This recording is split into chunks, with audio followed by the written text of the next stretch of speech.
रात के करीब 12 बजे का समय हो रहा था। जंगल की तरफ से चीखने और चिल्लाने की आवाजें आ रही थी। पास के ही खेत में जो किसान थे वो अपने खेतों की रखवाली कर रहे थे। मचानों पर बैठकर जंगली आवारा जानवरों से अपने फसलों की रक्षा के लिए बैठे हुए थे।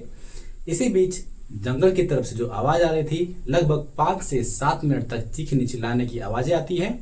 ये आवाजें जब आती है तब एक किसान आवाज को सुनकर दूसरे किसान से कहता है कि क्या तुम्हें भी जंगल की तरफ से चीखने चिल्लाने की आवाजें आ रही हैं?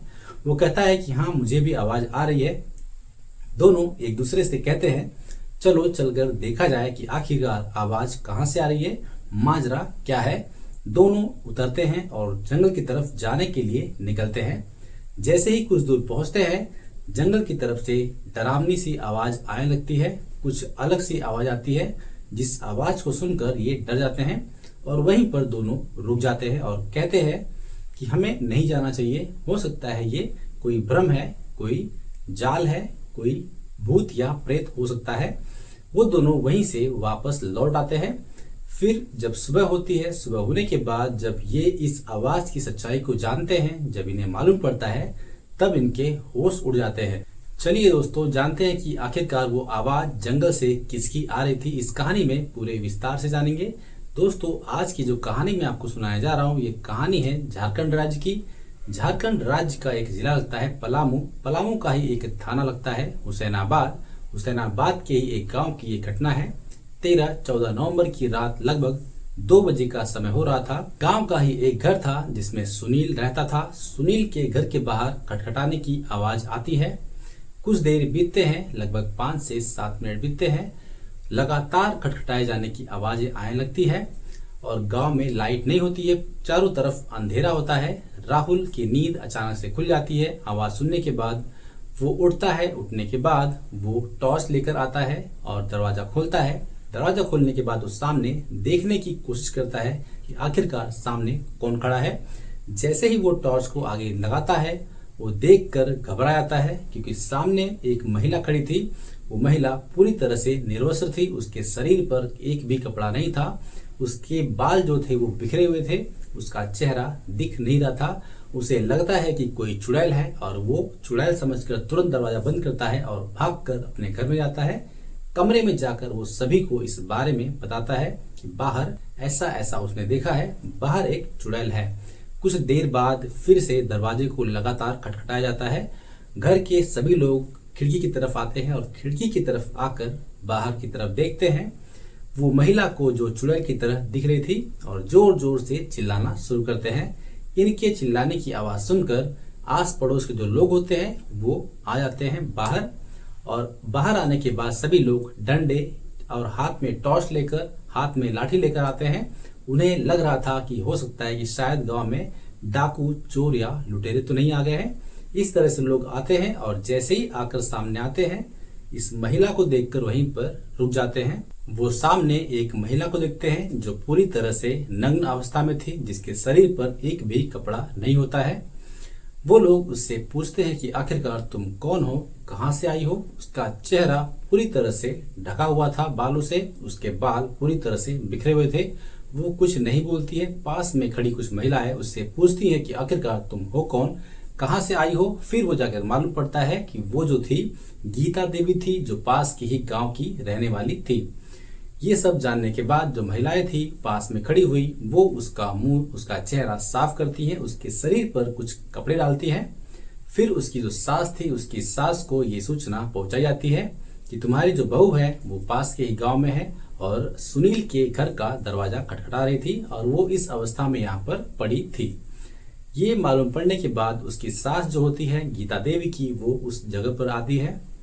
आने के बाद वो अपनी बहू को लेती है और पास में यहाँ वहां देखती है और देखने के बाद अपनी बहू से पूछती है कि तुम्हारी 1.5 साल की बेटी कहाँ पर है। दरअसल सुबह 11 बजे से ही दोनों माँ बेटी साथ में निकले थे। जो गीता देवी थी अपनी 1.5 साल की बेटी को लेकर घर से निकली थी। वो कहती है कि अगर तुम लोगों ने मेरी तंत्र साधना को खराब नहीं किया होता तो मैं आज अपनी बेटी को बचा लेती। ये बात सुनते ही गांव वाले सन्न रह जाते हैं। गांव वाले आश्चर्यचकित हो जाते हैं कि आखिरकार इसने अपनी बेटी के साथ किया क्या है।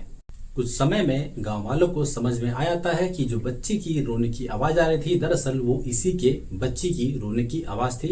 गांव वाले तुरंत जंगल की तरफ दौड़ कर जाते हैं और वहां पर जाकर वो उस तरफ जाते हैं जिस तरफ से बच्ची के रोने की आवाजें आ रही थी।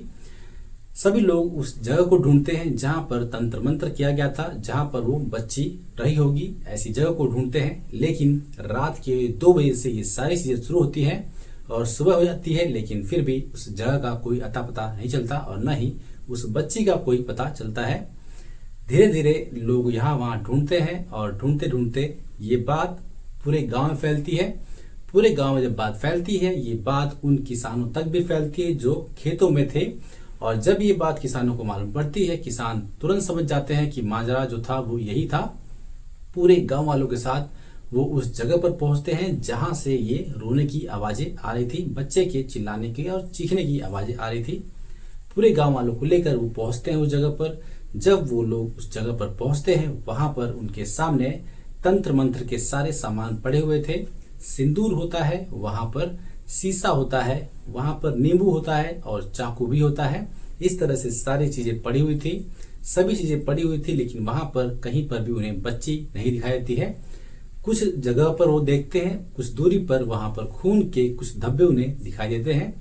इसके बाद वे जब परेशान हो जाते हैं ढूंढ ढूंढ कर, तब इस बात की जानकारी पुलिस को दे दी जाती है। पुलिस मौके पर पहुंचती है, जांच शुरू करती है। उस बच्ची को ढूंढते ढूंढते गांव वाले एक गड्ढे के पास पहुंचते हैं। उस गड्ढे में पानी भरा हुआ था, उस पानी को भी बाहर निकाला जाता है। पानी बाहर निकालने के बाद अंदर जो मिट्टी थी, उस मिट्टी को भी गड्ढा करके निकाला जाता है। जैसे ही उस मिट्टी को बाहर निकाला जाता है, अंदर गीता देवी की 1.5 साल की बेटी की लाश मिलती है। उस लाश को बाहर निकाला जाता है। जब बाहर निकाला जाता है, तब देखा जाता है कि उसका सीना फटा हुआ था। पुलिस उस लाश को ले लेती है अपनी हिरासत में और उस लाश को पोस्टमार्टम के लिए भेज देती है। पोस्टमार्टम की जब रिजल्ट आता है, तो ये मालूम पड़ता है कि उस लड़की, उस बच्ची जो 1.5 साल की थी, उसके सीने में कलेजा ही नहीं होता है। ये बात उसकी माँ से पूछी जाती है, गीता देवी से पूछी जाती है, तब वो कुछ नहीं कहती है। दरअसल वो कुछ बोलने की हालत में नहीं होती। गीता देवी जो थी, उसकी 3 बेटियां होती है और 1 बेटा होता है। जब गीता देवी कुछ नहीं बताती, तब ये बात उसकी सास से पूछी जाती है। सास बताती है कि दरअसल 14 नवंबर 2024 की बात है। उस दिन सुबह सुबह वो खेतों में जाने के लिए तैयार हो रही थी, वो खेतों की तरफ जा रही थी। उसी समय वो अपनी बहू से भी कहती है कि मैं खेतों की तरफ जा रही हूँ, तुम्हें भी मेरे साथ चलना चाहिए। वो कहती है कि माँ जी, मुझे जाना है बाजार, मुझे कुछ खरीदारी करनी है। वो वहां से उसकी सास कहती है ठीक है, तुम चली जाओ। वो अपनी एक 1.5 साल की जो बच्ची थी, उसे अपने साथ लेती है और चली जाती है बाजार में शॉपिंग करने के लिए, खरीदारी करने के लिए। इसके बाद जब गीता देवी से पूछताछ की जाती है, तब मालूम पड़ता है कि गीता देवी बाजार जाकर वो तंत्र मंत्र का सारा सामान खरीदती है और बाजार करने के बाद वो सीधा पहुंचती है जंगल की तरफ जाती है, जो कि उसके घर से 1.5 किलोमीटर की दूरी पर होता है। वो जंगल के बीचों बीच पहुंचती है। जंगल के बीचों बीच पहुंचने के बाद वहां पर जाकर वो पूजा पाठ शुरू करती है। अपने शरीर के सारे कपड़े उतार देती है। अपनी बच्ची की जो 1.5 साल की थी, उसके भी सारे कपड़े उतार देती है। तंत्र मंत्र की सारी विधि पूरी करती है। उसके बाद उसके बच्ची की रोने की आवाज आने लगती है, चिल्लाने की आवाज आने लगती है। कुछ देर बाद वो उसका सीना फाड़ती है। सीना फाड़कर उसका कलेजा बाहर निकाल लेती है और उस कलेजे का क्या करती है ये पता नहीं चल पाता, लेकिन कुछ मीडिया रिपोर्ट्स के हिसाब से मालूम पड़ता है कि उसने अपनी बेटी का जो कलेजा था उसे उसने खा लिया था। ये चीजें मालूम पड़ती है। उसके बाद वो वहां पर अपनी बेटी की जो लाश थी उसे ले जाकर गड्ढे में गाड़ देती है और गाड़ने के बाद वहां पर वो नाचना शुरू कर देती है। जब वो नाचना शुरू करती है, तब वो अलग अलग तरह की अजीब आवाज निकालती है, जो आवाज किसानों ने सुनी थी और उसी आवाज को सुनकर उन्हें लगा था कि शायद भूत प्रेत या चुड़ैल है और वो वापस लौट गए थे। इसके बाद ये आवाजें निकालती है और उसके बाद वहां से वो उसी अवस्था में, नग्न अवस्था में गांव की तरफ आती है। गांव की तरफ आकर गांव की 4 चक्कर लगाती है। 4 चक्कर लगाने के बाद जब उसके चक्कर पूरे होते हैं, वो पहुंचती है गांव में और गांव में सुनील के घर के पास आती है और दरवाजा खटखटाकर उसे जगाने की कोशिश करती है। जब सुनील जागता है, बाहर आता है, एक चुड़ैल जैसी महिला को देखकर वो चीखने चिल्लाने लगता है, जोर जोर से चिल्लाता है। ये आवाज सुनकर गांव वाले सामने आ आते हैं और इस घटना का खुलासा तब होता है सबके सामने। जब इस बात की जांच पड़ताल की जाती है तब मालूम पड़ता है कि सालों पहले की बात है। इस महिला की जब शादी होती है, शादी के बाद इस महिला को बच्चे नहीं हो रहे थे और बच्चे जब नहीं हो रहे थे तब ये बहुत से डॉक्टरों के पास जाती है और वहां पर जाकर अपना इलाज करवाती है, लेकिन इसे बच्चे नहीं होते हैं। तभी इसे एक डॉक्टर ने सलाह दी थी कि तुम्हें तांत्रिक के पास जाना चाहिए और तंत्र मंत्र का सहारा लेना चाहिए। वो डॉक्टर शायद झोला छाप रहा होगा, वो डॉक्टर शायद फर्जी रहा होगा जिसने इस महिला को इस तरह की सलाह दी थी। ये जो महिला थी ये डॉक्टर की बात मानती है और तांत्रिक के पास जाती है। तांत्रिक के पास जाने के बाद इत्तेफाक की बात ये थी कि इसे एक के बाद एक 4 बच्चे हो जाते हैं और इसे विश्वास हो जाता है कि ये सभी चीजें तंत्र मंत्र की वजह से ही हुई है और इसे भरोसा होता है कि तंत्र मंत्र में जरूर कोई ताकत होती है।